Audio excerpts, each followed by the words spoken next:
Hi friends, आप सभी का एक बार फिर स्वागत है आपका अपना चैनल एग्जाम फॉर्मेट पर। फ्रेंड्स, आज हम लोग बनकेरा भाग 1 के पद भाग के तहत लेसन नंबर 11 देखेंगे। कविता, जो कविता का नाम है वसुधा के देवहू जी। इसका राइटर है सहनी उपेंद्र पाल नाहन। फ्रेंड्स, ये कविता थोड़ा टफ होने की वजह से यूट्यूब पे कोई नहीं डाला है। सबसे पहले एग्ज़ाम फॉर्मेट की ओर से आप लोग को प्रोवाइड कराया जा रहा है। थोड़ा सा ये टफ कविता होने के बावजूद हम आप लोग को बहुत आसान भाषा में और जितना सिंपल से सिंपल हो सके उस टाइप से ये कंटेंट को तैयार किए हैं। आप लोग बस ध्यान देते चलिए, लास्ट में एमसीक्यू कराएंगे जिससे आपका टोटल कॉन्सेप्ट क्लियर हो जाएगा। चलिए फ्रेंड, स्टार्ट करते हैं। वसुधा के देवहू जी, इसका राइटर है सहनी उपेंद्र पाल नाहन। पहले हम लोग बार इसको रीडिंग मारते हैं। निरखी बदरी कारी कहत कृषक नारी, प्रेमानंदे माकुल करत बंदन, नमो सामधन वसुधा के देवहू जीवन। नेक्स्ट है, बाप तोहर सिंधु चंचला के पीर बंधु, गगन बिहारी अहो पवन वाहन, नमो सामधन वसुधा के। पपीहा पियासकारी कृषक संताप हारी, मेंजूर मेंजूरी बेंग आनंद कारण, नमो सामधन वसुधा के। नेक्स्ट देखते हैं, नभ धनु सिरही भेके सरग विभव लेके, लान्हू नंदन बन धरती आंगन, नमो सामधन वसुधा के। सेकेंड लास्ट, कवि कुल चूड़ामणि यक्ष दूत तोके भनी, मंदा क्रांता छंदे रंचे काव्य रतन, नमो सामधन वसुधा के। करम जीतिया तीज सबक उमंग बीज, तोर अंके समाहित गावत नहन, नमो सामधन वसुधा के। फ्रेंड्स, ये हम लोग का जो कविता है ख़त्म। ये कविता पार्ट है जो थोड़ा शॉर्ट है, परंतु इसका वर्ड टफ होने की वजह से कोई नहीं डाला है अभी तक। फिर भी जितना आसान से आसान हो सके हम आपको समझाने की कोशिश करेंगे। तो सबसे पहले देखते हैं ये कविता क्या है। वसुधा मतलब क्या होता है? वसुधा मतलब होता है धरती के जीवों को जीवन देना, ये होता है वसुधा मतलब। वसुधा के देवहू जी मतलब धरती के जो जीव है उसको जीवन देना, इसका मतलब यही होता है। नेक्स्ट हम लोग देखते हैं, पहले स्टार्ट करते हैं हम लोग कि क्या है इसमें बात क्या किया गया है। एक सेकेंड। निरखी बदरी कारी कहत कृषक नारी, प्रेमानंदे माकुल करत बंदन, नमो सामधन वसुधा के देवहू जीवन। इसका मेन भावार्थ निकल रहा है फ्रेंड। ये भावार्थ जो निकल रहा है कि जब बदरी मतलब बादल जब निखरता है तो कृषक नारी मतलब कृषक जाति, जो किसान समाज के बारे में बात कर रहा है, उसके अंदर प्रेम, माकुल प्रेम की भावना पूरा जग जाती है, खुशी से आनंद प्रफुल्लित हो उठता है। नमो सामधन वसुधा के देवहू जीवन। वसुधा के देवहू जीवन मतलब उसे एक जीवन प्राप्त, धरती के जीवों का जीवन प्राप्त होता है। बारिश होती है कि पूरा किसान खुश हो जाता है, खेत खलियान होता है, चारों हरियाली छा जाती है। इसी के बारे ये कविता में बात किया गया है सहनी उपेंद्र पाल नाहन जी द्वारा। ये सहनी उपेंद्र पाल नाहन जी के बारे में थोड़ा सा हम लोग देखते हैं कि ये कौन थे। तो सहनी उपेंद्र पाल नाहन जो है ये आधुनिक जो नागपुरी साहित्य है उसके बहुत बड़े राइटर है सहनी उपेंद्र पाल नाहन जी। इसका विषय वस्तु के जो है ना, उसके साथ साथ ये छंद, रास, अलंकार, राग जैसा विशेषता इसमें कूट कूट के भरा हुआ है। जो सहनी उपेंद्र पाल नाहन जी है, ये राइटर है इसके बारे। तो ये जो गीत प्रस्तुत किए हैं इसमें वसुधा के नवजीवन देने को लेके जो विषय रखा है उसमें कवि जो अपना रचनात्मक विशेषता है उसको प्रकट किए हैं। तो पहला देखें हम लोग कि जब बादल, निरखी बदरी मतलब जब बादल छा जाता है तो कृषक नारी, कृषक समाज पूरा खुश हो जाता है। प्रेमानंदे माकुल करत बंधन, दिल मतलब उन लोग प्रफुल्लित हो जाता है, प्रेमानंद पूरा दिल आनंद हो जाता है। नमो सामधन वसुधा के देवहू जीवन, उससे वही बदरी बहुत सारा जीव जंतु जो पृथ्वी के जीवों को जीवन प्रदान करता है। नेक्स्ट देखते हैं हम लोग, बाप तोहर सिंधु चंचला के पीर बंधु, गगन बिहारी आहो पवन वाहन, नमो सामधन वसुधा के। बाप तोहर सिंधु, अब इसमें बाप तोहर सिंधु मतलब कहने का क्या अर्थ है कि जो बादल बन रहा है उस सिंधु नदी है उसके लेके बोल रहा है, उसी से ना गुब्बार उठ के बादल बनता है, उसी के बारे में बोल रहा है कि बाप तोहर सिंधु चंचला के प्रिय बंधु। अब चंचलता है तुम्हारा पसंदीदा प्रिय बंधु, जो हवा होती है उसके बाद जो ठंडी होती है उसके बाद नहीं बारह से बदलती है। तो प्रिय चंचलता मतलब कि ठंडापन से यहाँ मुराद है। तो वही आप लोग को कहने का यही चाह रहा है राइटर जी कि बाप तोहर सिंधु चंचला के पीरी बंधु, मतलब चंचलता जब वो ठंडा होता है तो वही गिरता है। गगन बिहारी अहो पवन वाहन, और वो ठंडा जब पवन ठंडी हो जाती है गगन में तो उसके बाद ज़मीन पे नीचे गिरती है। और नमो सामधन वसुधा के, और धरती के जीव जंतु है उसको जीवन प्राप्त होता है। नेक्स्ट, पपीहा पियासकारी कृषक संताप हारी, मेंजूर मेंजूरी बेंग आनंद कारण नमो सामधन वसुधा के। अब पपीहा एक तरह का पक्षी है, वो प्यासकारी मतलब प्यास से व्याकुल है पपीहा। और कृषक संताप हारी, और कृषक समाज भी, मतलब जब गर्मी के मौसम के बारे में बात कर रहा है, भावार्थ में यही है कि गर्मी के मौसम में जब पपीहा प्यास के मारे व्याकुल रहता है, और जो कृषक समाज है वो पूरा अपना गर्मी से आषाढ़ महीना का इंतज़ार करते रहता है, गर्मी से तड़पते रहता है कि कब मेरा वो बरखा मौसम आएगा जिससे हम अपना खेती खलियानी कर सके। उस टाइम मेंजूरी बेंग आनंद कारण नमो सामधन वसुधा के। तो जब उस टाइम कुछ वक्त के बाद जब मेंजूरी बेंग इन लोग आनंद करता है, ये बात हो रहा है जब ठीक बरसात आने को है उस टाइम का बात कर रहा है कि मेंजूर मतलब मोर, और मेंजूर मतलब मोरनी, और बेंग मतलब मेंढक के बारे में बात हो रहा है फ्रेंड्स, कि मेंजूर मोर मोरनी और मेंढक लोग आनंद कर रहा है। कारण तो नमो सामधन वसुधा के, जो बरखा ऋतु का आना, ज़मीन पे गिरना बरसना, जिसके वजह से धरती के वसुधा मतलब धरती के जीवों को जीवन देना होता है।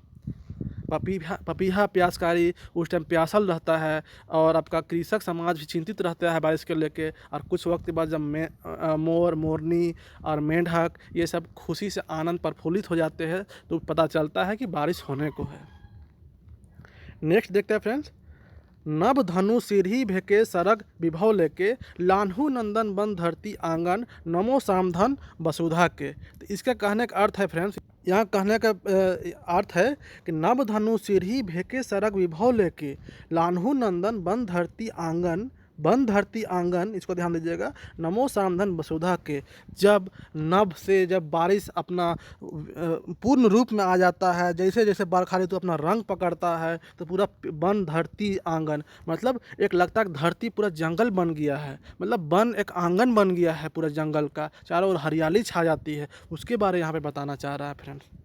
नेक्स्ट हम लोग देखते हैं, कवि कुल चूड़ामणि यक्ष दूत तोके भनी मंद्रा कांता छंदे रचे काव्य रतन नमो सामधन वसुधा के। तो यहाँ पे बताया जा रहा है कि जो रतन जी कवि कुल चूड़ामणि यक्ष दूत तोके भनी, जो कवि जी है वो वही बता रहे हैं कि जो यहाँ पे जो प्यासल धरती के बारे जो बात हुआ, यहाँ पे प्यासा धरती के बारे कि कैसा बारिश का बूंद आया और बारिश का बूंद पूरा धरती को वसुधा कर दिया, मतलब धरती के जीवों का है पूरा जीवन प्रदान किया।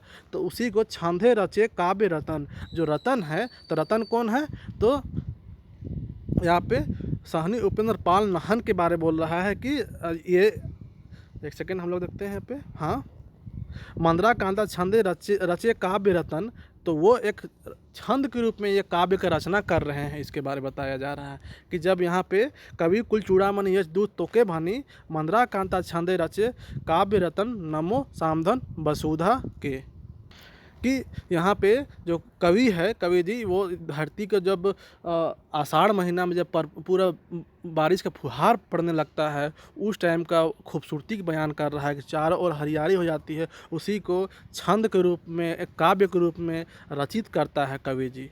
नेक्स्ट देखते हैं, करम जितिया तीज सबक उमंग बीज तोर अंके समाहित गावत नहन नमो सामधन वसुधा के।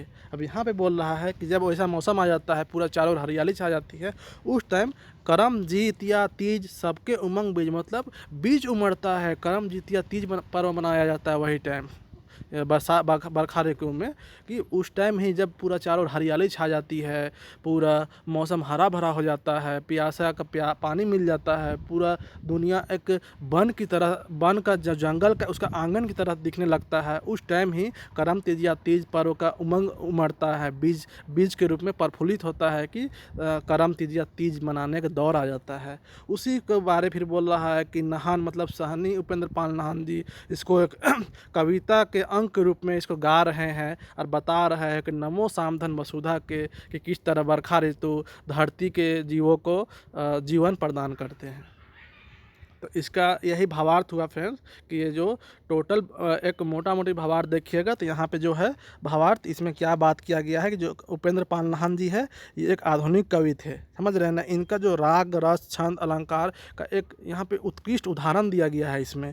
वो बताते हैं कि जब आषाढ़ ऋतु का आता है, जब वर्षा कब जनरली मुख्य रूप से होती है, तो आषाढ़ ऋतु जब यहाँ पे आता है तो उस टाइम आनंद का संचार होता है चारों ओर। प्रेमानंदे यहाँ पे जो है ना तो वही आनंद का संचार होता है, कृषक समाज पूरा जग जाता है, पूरा खुशी के माह छू जाता है। अब जब यहाँ पे नेक्स्ट देता है यहाँ पे, और इसका कौन है बाप से सिंधु, मतलब सिंधु नदी से इसका कंपेयर कर रहा है, वहीं से ना पानी बादल बन के उठता है, उसी के बारे में बोल रहा है। और यहाँ पे पपीहा पियाहस कार्य मतलब जब प्रचंड गर्मी की उमस में जब वातावरण पूरा बना रहता है, जब पपीहा प्यासकारी प्रचंड गर्मी का माहौल रहता है, व्याकुलता चारों ओर रहता है, उस टाइम बरखा आते ही मौसम पूरा आनंदकारी हो जाता है और मोर मेंजोर ये सब नाचने लगता है। मोर मोरनी मेंढक, ये सब मेंढक टराता है ना बरखा होने से पहले कुआं में, वही उसी के बारे में बात कर रहा है कि खुशी के मारे प्रफुल्लित हो जाता है उन लोग।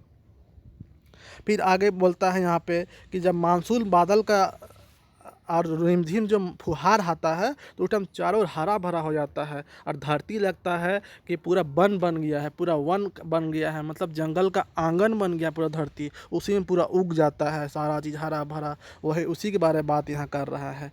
और लास्ट में फिर यहाँ पे बोलता है कि जब पूरा मौसम क्लियर हो जाता है और पूरा बरखा अपना जोरों पे रहती, उस टाइम करम तीज ये सब मनाने का पूरा दिल में बीज उमड़ता है। और उसी को उपेंद्र पाल नाहन जी एक अंक के रूप में, एक कविता के रूप में समाहित करते हुए गाते हैं।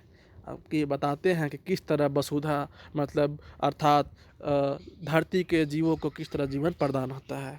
चलिए फ्रेंड्स, तो ये थोड़ा सा टफ कविता था, फिर भी कोई दिक्कत नहीं, इस बहुत आसान वे में बताए हैं। एक बार में समझ नहीं आया तो आप 2 बार देखिए ये वीडियो को, आपका यूट्यूब पे कहीं नहीं मिलेगा। और अगर वीडियो अच्छा लगे तो प्लीज़ लाइक और सब्सक्राइब करना ना भूलें, अब ज़्यादा से ज़्यादा अपने फ्रेंड को शेयर करें। और चलिए हम लोग क्वेश्चन देखते हैं, इसके बाद क्वेश्चन आंसर करते हैं ताकि और भी क्लियर हो जाए।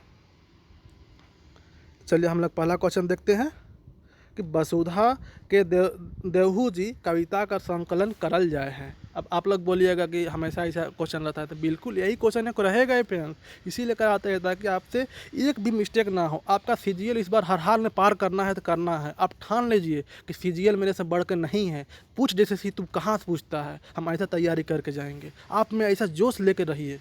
चलिए ठीक है, पहला देखते हैं।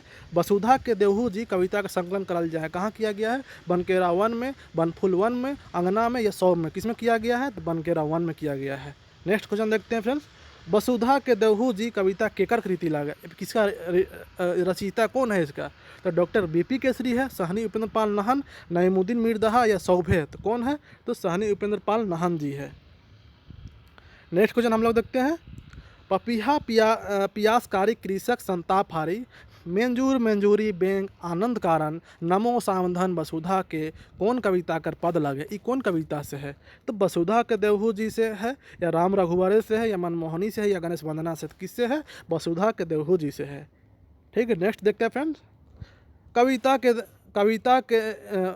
वसुधा के देवहू जी कविता में कै ठो पद हैं? अब कै ठो पद है तो पद हम लोग जानते हैं, तो कै ठो पद है देख लेते हैं एक बार। आप लोग भी देखिए कि कै ठो पद है। ये पहला पद हो गया, दूसरा पद हो गया, ये तीसरा ये 3 पद हो गया, ये चौथा पद हो गया, ये 5 हो गया, ये 6 हो गया। कै पद है? तो टोटल 6 पद है, 6 पद है। तो हम लोग देखते हैं यहाँ पे क्वेश्चन कि कै ठो पद है, तो यहाँ पे 6 पद है। नेक्स्ट क्वेश्चन देखते हैं। वसुधा माने का होवेला? धरती का जीवों का जीवन वरदान, बेसुध होवे, जंगल का जीव या सौभ। क्या होता है वसुधा मतलब? धरती का जीवों का जीवन वरदान, ये होता है, जीवन वरदान होता है। ठीक है friends. Next question, question number 6।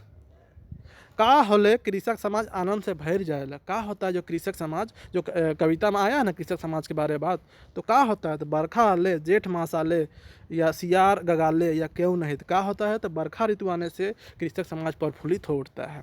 Question number 7 friends, अगर आप हमारे चैनल पर नए हैं तो पहले वीडियो को लाइक करें, चैनल को सब्सक्राइब करें और ज़्यादा से ज़्यादा शेयर करें। और आपको हम बता देना चाहते हैं कि नागपुरी भाषा साहित्य का संपूर्ण तैयारी वीडियो लेक्चर उत्कृष्ट क्वालिटी की हमारे चैनल एग्जाम फॉर्मेट पर दिया जा रहा है। और एक बार और बता देना चाहते हैं कि इसका टोटल कंप्लीट संपूर्ण तैयारी आपका मार्च फर्स्ट वीक तक में करा दी जाएगी। इसीलिए आप हमारे साथ बने रहें और वीडियो को ज़्यादा से ज़्यादा शेयर करें और हमें मोटिवेट करने को करें और कमेंट करके बताएं कि क्या कमी है क्या ज़्यादा है। ठीक, कम से कम इतना तो बता सकते हैं ना फ्रेंड्स, इतना ज़्यादा। ठीक है, आप लोग नेक्स्ट क्वेश्चन देखते हैं हम लोग। बदरी माने हवेला, बदरी मतलब क्या होता है? वहाँ पे पहला लाइन में देखें ना, बदरी मतलब, तो बदरी मतलब क्या होता है? बादल होता है, आसमान होता है, धरती वन क्या होता है? तो बादल होता है बदरी मतलब। नेक्स्ट क्वेश्चन देखते हैं, क्वेश्चन नंबर 8। करम जितिया तीज मनाल जाएगा, कब मनाया जाता है? बरखा ऋतु में, गर्मी में, ठंडा महीना में, कभी भी। हम लोग पढ़े कि कब मनाया जाता है? जब मौसम पूरा बारिश का जो अपना उफान में रहता है, पूरा चारों ओर हरा भरा हो जाता है, तो बरखा ऋतु में। क्वेश्चन नंबर 9 फ्रेंड्स, मेंजूर मेंजूरी बेंग कब आनंद से भर जाएगा? मेंजूर मेंजूरी बेंग मतलब मोर मोरनी मेंढक कब आनंद से भर जाता है? बरखा ऋतु में पानी आने का टाइम, ग्रीष्म ऋतु में, शरद ऋतु में या जेठ में। तो कब भर जाता है? तो बरखा ऋतु में, जब पानी आने का ये रहता है, पपीहा प्यासा रहता है, उसके बाद जब पानी आने का आता है तो इन लोग पूरा खुशी से भर जाता है।